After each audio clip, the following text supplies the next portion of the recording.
एक व्यक्ति होता है वो हमेशा हमेशा के लिए कमाने के लिए बाहर चला जाता है, जिसके बाद अपने परिवार का सर्वाइव करने के लिए वो कड़ी मेहनत कर रहा होता है। उस घर परिवार के अंदर उसकी औरत वो हर काम काज कर रही होती है, अपनी खेती का काम लेकर, अपना घर का काम लेकर सारी जिम्मेदारियां वो उठाती रहती हैं। उसके 4 लड़कियां होती है, एक लड़का होता है, जिनको किसी को भी स्कूल भेजना हो या फिर कोई बच्चे अपने घर पे रह रहे हो तो उनका लालन पोषण करना, ये सारा कामकाज वो कर रही होती हैं। लेकिन धीरे धीरे जैसे ही वक्त बीतता है, वक्त बीतने के साथ एक व्यक्ति उस महिला के घर पर आने जाने लग जाता है, जिसके बाद उस महिला का उस व्यक्ति के साथ प्रेम प्रसंग स्टार्ट हो जाता है और दोनों के बीच अनैतिक अवैध संबंध बनने लग जाते हैं। धीरे धीरे वक्त बीत रहा होता है और वक्त बीतने के साथ एक दिन वो व्यक्ति उस महिला के साथ जब संबंध बनाने के लिए आता है और उस महिला से वो कहता है कि आज तुम्हारे साथ नहीं बल्कि तुम्हारी बेटी को यहाँ पर लेकर आओ, मैं उसके साथ संबंध बनाना चाहता हूँ। जब ये बात उस महिला को जब बताता है तो वो महिला काफ़ी ज़्यादा गुस्से में आ जाती हैं और इसके बाद ये कहानी निकल कर सामने आती है, जो कि आज सोशल मीडिया पर काफ़ी ज़्यादा वायरल है। आखिर उस महिला ने ऐसा क्या किया था, पूरी कहानी आपको इस वीडियो के माध्यम से विस्तार से बताऊँगा। नमस्कार दोस्तों, मैं रमजान सैय्याह और आज की सच्ची घटना जो मैं आपको सुनाने जा रहा हूँ, दरअसल उत्तर प्रदेश का एक ज़िला लगता है कानपुर और यहीं पर एक थाना लगता है चौबेपुर। यहीं के आसपास एक छोटा सा गांव होता है, उस गांव का नाम रोतापुर होता है।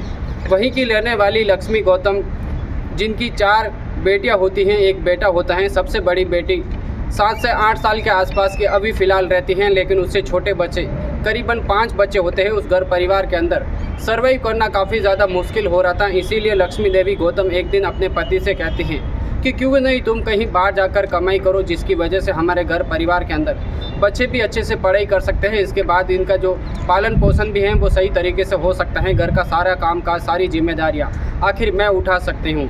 यही बात सुनकर लक्ष्मी गौतम का पति एक दिन कमाने के लिए बाहर चला जाता है, जिसके बाद लक्ष्मी गौतम अपने घर की सारी जिम्मेदारियां उठा लेती हैं। खेत का काम लेकर, घर का काम लेकर सब कुछ वही कर रही होती हैं। हर जिम्मेदारी जो है वो आसानी से संभाल रही होती हैं। जैसे जैसे धीरे धीरे वक्त बीता है, वक्त बीतने के साथ साल 2021 के अंदर एक गोरेलाल होता है, उसी गांव का व्यक्ति, वो एक दिन लक्ष्मी देवी गौतम के पास आता है, उनसे बातें करता है। बातें करने के बाद वो वहां से चला जाता है। लेकिन जैसे ही अगला दिन होता है, अगले दिन फिर से लक्ष्मी गौतम के पास गोरेलाल फिर से आता है, उनके साथ बातचीत होती है। उसके लक्ष्मी गौतम के जो भी कामकाज होता है अब गोरेलाल करने लग जाता है। सामान, बाज़ार से कुछ सामान लाना होता है या फिर कहीं पर जाना, कहीं पर कुछ करवाना, ये सारा कामकाज अब गोरेलाल करने लग जाता है। जिसके बाद दोनों के आपस में एक दूसरे प्रेम प्रसंग के अंदर आ जाते हैं। गोरेलाल कभी कभी घंटों घंटों लक्ष्मी गौतम के घर पर बैठा रहता था, जिसके बाद खाना भी वहीं पर खाता था और उसके बाद उसके बीच में एक दिन अनैतिक अवैध संबंध बनने लग जाते हैं।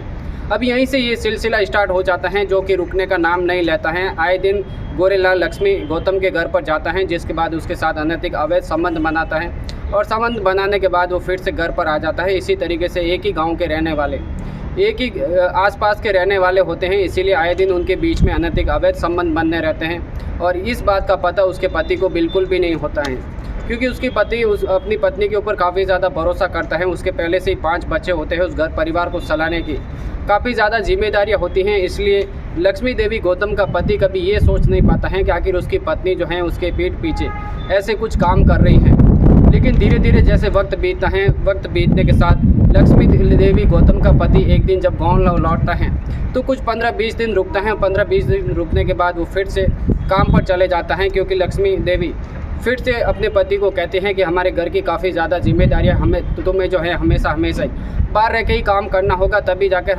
हमारे घर की जो है सुविधा होगी और घर की जो भी समस्या हैं उससे निपटारा होगा। इसी तरीके से फिर से लक्ष्मी गौतम का पति एक दिन फिर से बाहर कमाने के लिए चला जाता है, लेकिन उसको कुछ भी कानो कान खबर नहीं होती है। लेकिन जैसे ही 6 महीने बीतते हैं, 6 महीने के बीतने के बाद वो फिर से अपने गाँव आता है। उसी अंतराल कम से कम 5 से 6 साल बीत जाते हैं। यहाँ पर 2025 आ जाता है और फिर से जब लक्ष्मी गौतम का पति जब गांव में आता है तो आसपास के लोग लक्ष्मी गौतम के पति को बुलाते हैं और उससे ये कहने लगता है कि आखिर गोरेलाल तुम्हारे घर पर आए दिन आता जाता रहता है, घंटों घंटों तक वहाँ पर रहता है, कभी रात को आता है, कभी दिन में आता है, आए दिन तुम्हारे घर पर आता जाता है। कोई न कोई अलग बात लग रही है, हमें कोई न कोई ऐसी शंका पैदा हो रही है, कुछ न कुछ हो सकता है। अब ये सारी बात जब लक्ष्मी देवी गौतम के पति को पता चलता है तो वो एक ठेके पर जाता है, जिसके बाद वो काफ़ी ज़्यादा शराब पीता है। शराब पीने के बाद घर पर आता है और लक्ष्मी देवी गौतम से जब वो पूछताछ करने की कोशिश करता है तो लक्ष्मी देवी गौतम ये कहती हैं कि वो हमारा छोटा मोटा काम करता रहता है, इसीलिए मैं वो अपने घर पर आता है, मैं उससे काम देती रहती हूँ। लेकिन लक्ष्मी गौतम का पति जब उसे ज़्यादा पूछताछ करने की कोशिश करता है तो लक्ष्मी देवी गौतम गुस्से में आ जाती हैं, जिसके बाद लक्ष्मी देवी गौतम का भी पति काफ़ी ज़्यादा गुस्से में आगे आने के बाद शराब के नशे में होने के बाद उसके साथ मारपीट कर देता है।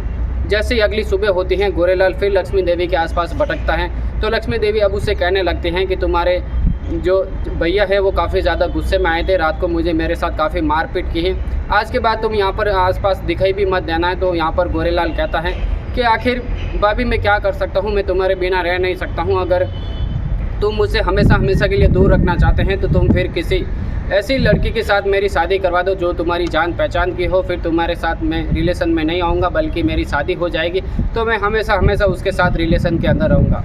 जब ये सारी जानकारी लक्ष्मी देवी गौतम को लगती हैं तो लक्ष्मी देवी गौतम कहती हैं कि ठीक है तुम रुको, मैं कोई ना कोई बंदोबस्त करूँगा, मैं तुम्हारे लिए लायक तुम्हारे लिए कोई एक लड़की देखूँगा, जैसे ही वो लड़की मुझे मिलेगी मैं तुम्हें इस बात की जानकारी दे दूँगा। लक्ष्मी देवी गौतम का पति फिर से बाहर कमाने के लिए चला जाता है और एक दिन लक्ष्मी देवी गौतम उससे कहती हैं कि हमारे पीहर के अंदर एक लड़की है जो कि काफ़ी अच्छी है, सुंदर है, सुशील है, तो अगर तुम उसको देखकर पसंद कर लेते हो तो तुम्हारी शादी उससे मैं करवा देती हूँ, लेकिन तुम्हें मेरे साथ जो है मेरे मायके चलना होगा। अब यहाँ पर गोरेलाल काफ़ी ज़्यादा खुश हो जाता है और खुश होने के बाद लक्ष्मी देवी गौतम के साथ वो उसके मायके जाने के लिए तैयार हो जाता है। जब उस मायके के अंदर जाता है, उस लड़की से मिलता है, उससे बातचीत करता है। इसके बाद गोरेलाल कहता है लक्ष्मी देवी गौतम से कि मुझे कुछ काम है, मुझे यहाँ से जाना होगा, इस लड़की के बारे में मैं आपसे बाद में बात करूँगा। इसके बाद वहाँ से गोरेलाल वहाँ से रवाना हो जाता है, जिसके बाद वो घर पर नहीं पहुँचता है। जब उस परिवार वालों को इस बात की खबर लगती है कि आखिर गोरेलाल कहाँ पर गया है, काफ़ी दिन बीत चुके हैं, उसका कहीं पे भी अता पता नहीं है। 2 नवंबर 2025 के दिन गोरेलाल वहाँ से रवाना होता है, लेकिन 4 से 5 दिन बीत जाते हैं, जिसके बाद भी गोरेलाल का कहीं पे भी अता पता नहीं चलता है। तो उसके घर परिवार वाले काफ़ी ज़्यादा चिंता करने लग जाते हैं, काफ़ी ज़्यादा परेशान हो जाते हैं और एक दिन चौबेपुर थाने जाते हैं, जिसके बाद गोरेलाल की गुमशुदा की रिपोर्ट दर्ज करवा लेते हैं। अब पुलिस यहाँ पर छानबीन करने लग जाती है तो उसका कहीं पे भी अता पता नहीं चलता है, लेकिन जिसके बाद पुलिस IMR के जरिए उसका फ़ोन लोकेशन उसकी ट्रैक कर देते हैं और ट्रैक करने के बाद उसे ढूंढने की काफ़ी ज़्यादा कोशिश करने लग जाती हैं।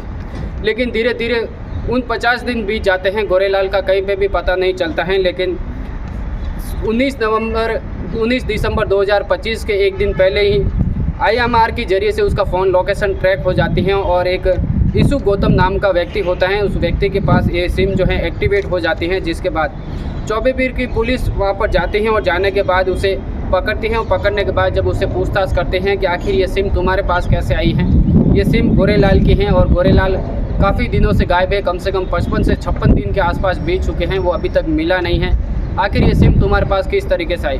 पहले तो ईसु गौतम काफ़ी ज़्यादा पुलिस को गुमराह करने की कोशिश करते हैं, लेकिन पुलिस जब सख्ती से पूछताछ करने की कोशिश करते हैं तो आखिर ईसु गौतम टूटता है। टूटने के बाद एक कहानी सुनाता है और वो कहता है कि ये सिम मेरी बहन ने दी थी, जिसका नाम लक्ष्मी देवी गौतम है, और उसने ये सिम मैंने पहले ही दी थी, लेकिन काफ़ी दिनों के बाद मैंने अपने मोबाइल के अंदर डालकर मैंने स्टार्ट की है।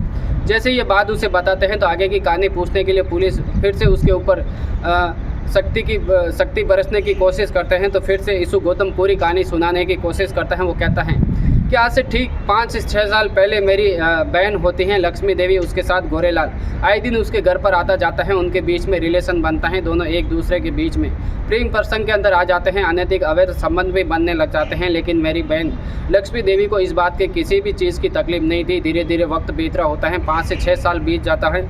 एक दिन गोरेलाल मेरी बहन के घर पर आता है, जिसके बाद मेरी बहन घर पर बहन की जो छोटी लड़की होती है, जिसकी उम्र 13 साल के आसपास की होती है, एक दिन उसको हाथ लगाता है, उसको बेड पर गिरा देता है, जब उसके साथ ज़बरदस्ती करने की कोशिश करता है और इस बात का पता मेरी बहन को लग जाता है तो वो काफ़ी ज़्यादा गुस्से में आती हैं, उसका विरोध करती हैं। जिसके बाद गोरेलाल वहाँ से मुस्कुरा कर चला जाता है। लेकिन 2-3 दिन जैसे बीतते हैं, 2-3 बीतने के बाद फिर से जब मेरी बहन के घर लक्ष्मी देवी गौतम के घर पर गोरेलाल आता है तो मेरी बहन को वो ये कहता है कि आज मैं तुम्हारे साथ संबंध नहीं बनाऊंगा, बल्कि मैं तुम्हारी लड़की जो है 13 साल की, मैं उसके साथ संबंध बनाना चाहता हूँ। ये बात जब सुनती है मेरी बहन लक्ष्मी देवी तो काफ़ी ज़्यादा गुस्से में आ जाती हैं। गुस्से में आने के बाद गोरेलाल को डांटती हैं, फटकारती हैं और वहाँ से जाने के लिए कहती हैं। गोरेलाल फिर से मुस्कुराता है, फिर वहाँ से चला जाता है।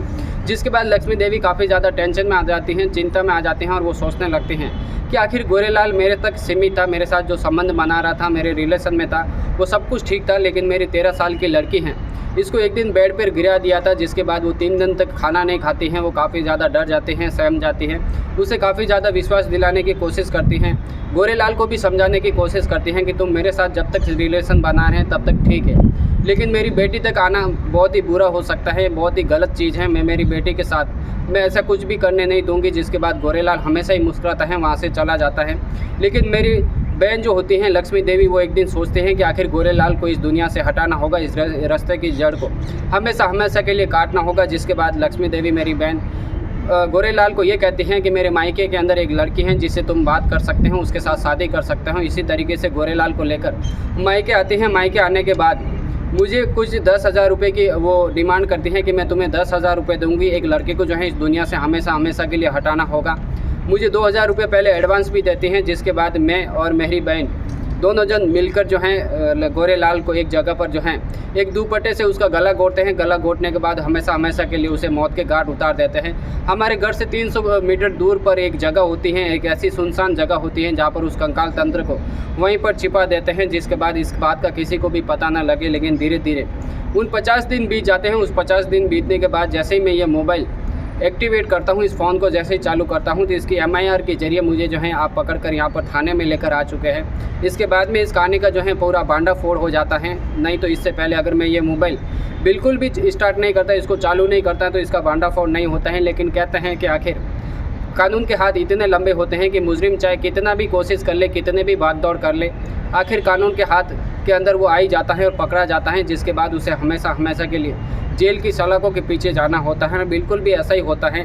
लक्ष्मी गौतम और यीशु गौतम दोनों जन को गिरफ्तार करते हैं। जिसके बाद कोर्ट में पेश करते हैं और हमेशा के लिए जेल की सलाखों के पीछे भेज देते हैं। आज की कहानी सुनाने का मकसद हमें किसी को ठेस पहुंचाना नहीं, किसी को तकलीफ पहुंचाना नहीं, बल्कि आप जहाँ भी रहते हैं सेफ रहिए, सुरक्षित रहिए और सावधान रहिए। इसी तरीके की हर दिन अगर आप क्राइम की स्टोरियाँ देखना चाहते हैं तो इस वीडियो को लाइक और चैनल को सब्सक्राइब करना बिल्कुल भी मत भूलना। तब तक के लिए दीजिए हमें इजाज़त। जय हिंद, जय जवान।